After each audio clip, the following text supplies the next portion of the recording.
everybody, it's Kelsee Briana J, and I am fresh off from filming my Huda Beauty Pastel Obsessions video, and I figured this will be a great time for me to rank all of my Huda Beauty palettes. I have quite a collection of Huda Beauty palettes. I didn't realize I had so many.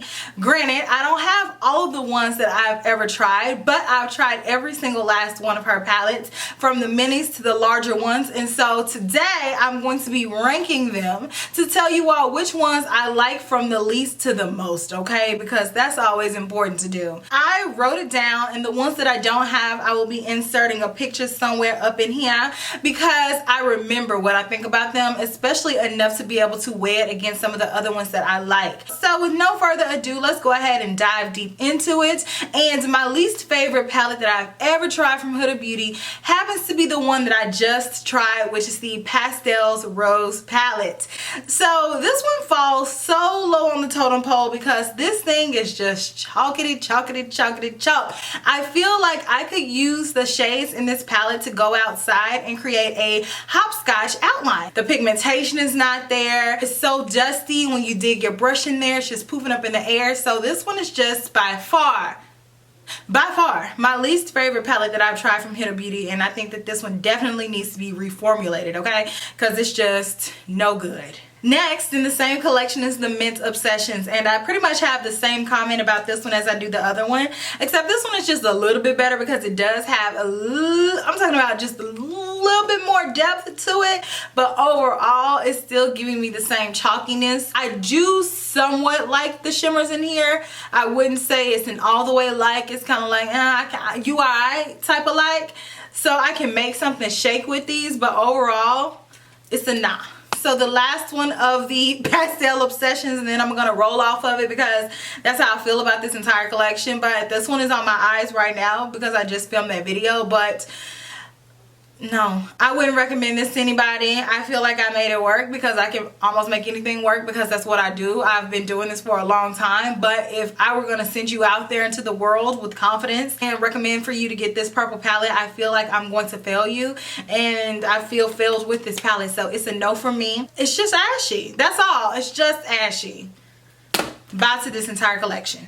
So next is the Sapphire Obsessions palette. I really love the color story of this palette. I feel like it was definitely before its time. It came out, it hit the scene, it looks beautiful, but I feel like the mattes in this eyeshadow palette, which was what I was most attracted to, were the hardest to work with. They were a little bit drier, they were a little bit chalkier. I made it work, but overall I feel like that one was just a little bit harder to work with.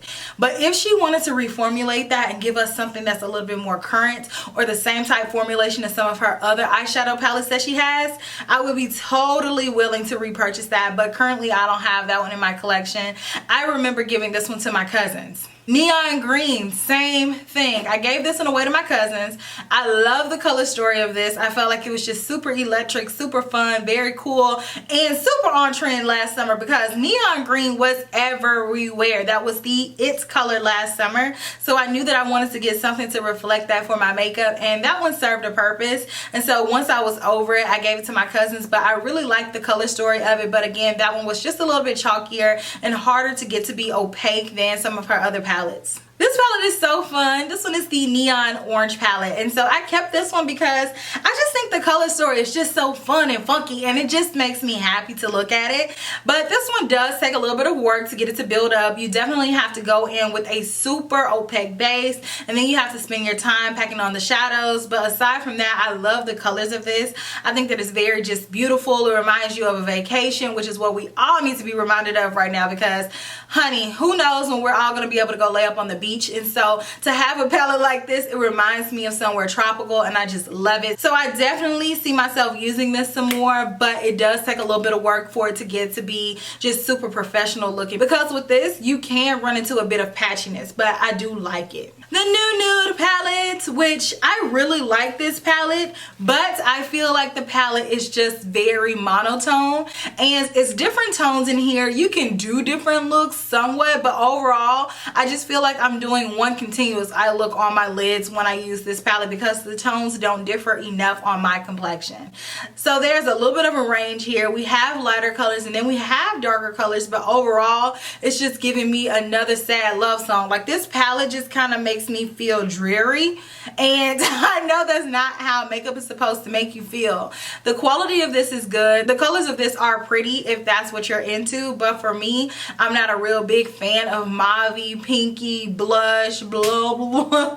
Like, the tones don't make me feel excited, and so that's why this palette ranks a little bit lower for me, but I know that this was a lot of people's favorite palette. Next is the Topaz Obsessions palette, and I like this one, but to me it just was kind of run-of-the-mill. We had seen it before, and I feel like Huda Beauty just needs to have her variation on the market, and so this one just served that purpose because you always need a bronzy topaz gold type palette that has like the little pop of orange, so it was okay. It was something that I would use, and if I didn't have so many of them I would have kept it, but again, it was one of those palettes that I have so much of that repeatedly in my collection that I passed that one on to my cousins as well. Next is the Mauve Obsessions palette, and so that one is really pretty, but again, go back and look at my comments for this palette right here, the new nude palette.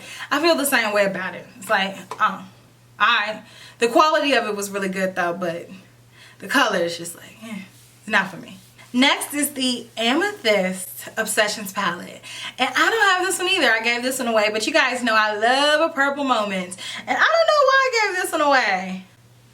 Oh, it was more pinky. Okay, so that's why I had to go back and look at it. It's more pinky purple than it is purple pinky. So I need purple to be the dominating color and not pink for me to be like, okay, I need to have that in my collection. So I'm sure that I looked at it and was like, okay, I already have 10 other like pinky purple palettes. Like, you can have this one, and I threw it in a bag. Okay, so I'm sure that I have not had this one in my collection for probably 2 years, and I really didn't even remember about it until I was doing this video, and I'm like, oh, that was a thing. I kind of remember that. So next is the Electric Obsessions palette, and that one reminds me of something like Just Funky. The name Electric Obsessions reminds me of a James Brown song or something. It's like, Electric Obsessions, get down. I don't know. It's just something weird in my mind when I hear that.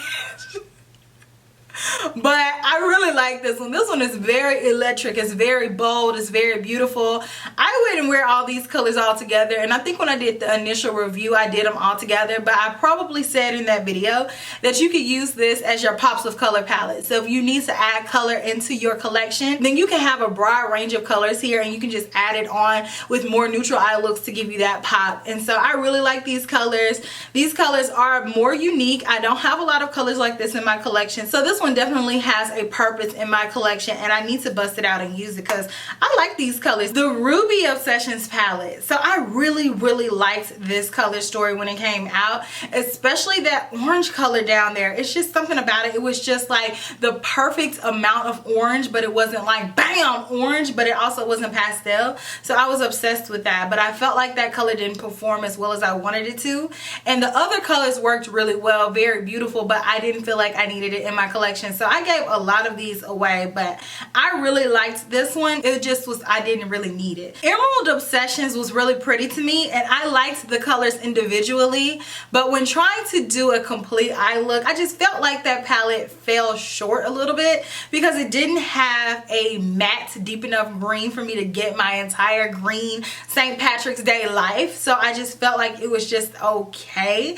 and I had some elements, but overall I felt like there was a lot of repetitiveness in that little bitty palette, and I feel like it doesn't matter what kind of look I did, I felt like it looked too similar to the last one that I did because it was so many dark shimmery greens in there that I wanted to have something a little bit lighter, and that way I can vary the types of looks that I could create with it. But other than that, I liked that one, and I thought it was pretty. I thought it was a little bit more edgy than a traditional straightforward spring green. Next we have the Neon Pink palette, and this one is just super cute. This one again is a pinky purpley palette, so it leans more pink, but the name says that it was a pink palette, so I was expecting that. But I really like this one. I feel like the colors in here are super electric, and it reminds me of like 90s Barbie in her Corvette. The only thing that I did not like about this palette is that they didn't give us something that was the color of the packaging, because when you open up the packaging, it's nothing in here that electric like the packaging. I feel like they played it a little bit safe. We have a neon pink here, but I wanted something to really go there with this neon pinkish orangish color, because I don't have any type color like this in my collection. So next is the original rose gold palette, and I really liked this one when it came out. Looking back at it, it just looks pretty basic, but for the time when it came out, it was really cool, and I love the tones in here, and I got a lot of pretty looks done with this palette. I never bought the remastered one because I was kind of irritated that they remastered something that I felt like I had just purchased, so I didn't get that one. But this one, it was cool when it was cool. Like the reddish, goldy, like warm toned eye looks kind of played itself really fast for me, but just thinking back at the time when I initially bought it and how happy I was with it, that's what I'm going off of when I'm placing it on this ranking list. So I really like this one. A lot of Huda Beauty's palettes are made to be timeless. I feel like they're made to be on trend with what's on trend, and I feel like a lot of brands can be like that, but Huda Beauty's brand is especially like that. I feel like her business model is to come out with things that the people want right then, right there when they want it, not really to wait and hesitate. I feel like she comes out with whatever the people are asking for, and she's one of the first ones to be up on a trend. So I think that's why a lot of these palettes, I like them, but I wouldn't necessarily use them now because they reminds me of an older time.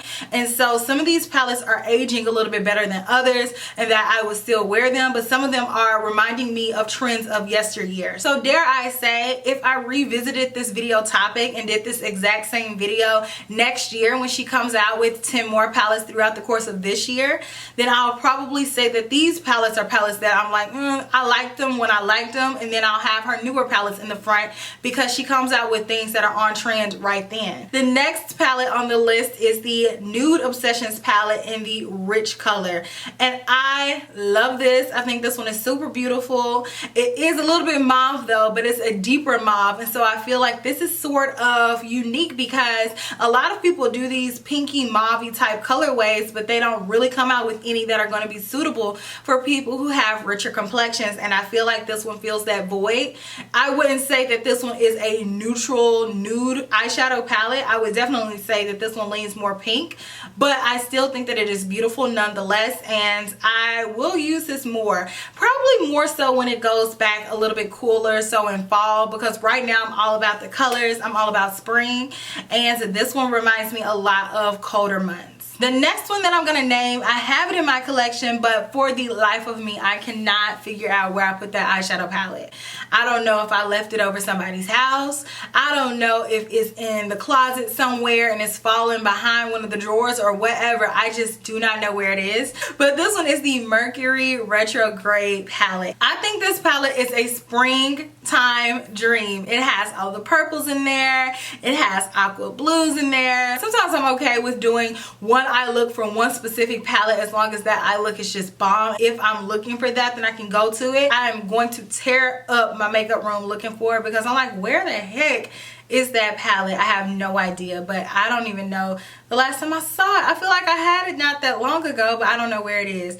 I don't think I gave that one away. If I did, I didn't mean to. Following directly after that is the Nude Obsessions eyeshadow palette in the shade Light, and I really like this one as well. I like this one more so for the shimmering eyeshadows in here than I do for the mattes. The mattes are light, as this is more suited towards a lighter complexion, but I really like the shimmers, and I can use the mattes in here. But overall, the shimmers I feel like are going to give you that really beautiful girlish glow, and when I want to have light, really pretty type makeup, then I'll reach for this because I feel like it just gives me a really beautiful light eye. So I really like this palette. Next is the Desert Dusk eyeshadow palette, and I feel like this one is not really a big surprise just because I'm a huge fan of purple, but I don't use this palette that often, and I do want to bust it out and create more eye looks with it because I do think that it's beautiful. But the reason why I don't use it as much is because I feel like some of the tones in here are a little bit too warm for my current makeup needs. I feel like I'm kind of off that right this second, but I may revisit it. But a lot of the shades in here are really cool, and I think this palette is beautiful. So next is Smoky Obsessions, and this one was my ish when it came out, and I feel like of all of her Obsessions palettes that she came out with originally, this one has aged the best because this one is a timeless color story. So you really can't outgrow a smoky eye. People's techniques may evolve, but overall a smoky eye is a classic look, and I feel like this palette just was perfect. It gave you everything you needed to do a complete smoky eye, and the quality of this was just bomb. I was like, okay, Huda, I was not expecting that. And this one is definitely my most used mini eyeshadow palette from Huda Beauty as well. And my last palette, that is my #1 palette that lands at the top spot of this ranking, is none other than a mini palette from Huda Beauty, and this is the Mini Nude Obsessions Medium palette. I love this. I love it. I love it. I love it. I think this one is so beautiful, and guess what? It was made for me. I'm a medium complected individual, and I always love when brands come out with something targeted for me because a lot of times they come out with lighter shades, they come out with deeper shades, but in the middle I feel like I'm left out a lot. But this one, it was made for me, and I think this one is just so suitable on my complexion. I think that it's beautiful. I love neutral eyeshadows in general. It's one of my most worn tones of eyeshadow colors. So this one just gives me everything that I need. I have different shimmers in here. I have different tones of mattes in here. So I have my transition shade. I have my outer V shade. And I just have everything that I need. So I'm absolutely in love with this. Plus, I love the packaging of this. These are my favorite Huda Beauty mini palettes. I feel like she did an amazing job with the Nude Obsessions palettes, with the packaging to the formula to the colors. Like she did that, so I really love those. But that was my Huda Beauty ranking video, and let me know if you all were surprised by any of my rankings. Like, did you expect for me to put one palette in a certain place and it didn't go there? Were you surprised that one palette was so low on the list? Let me know what you guys think, and I will check you all in my very next video, which will be super soon. Smooches. Bye.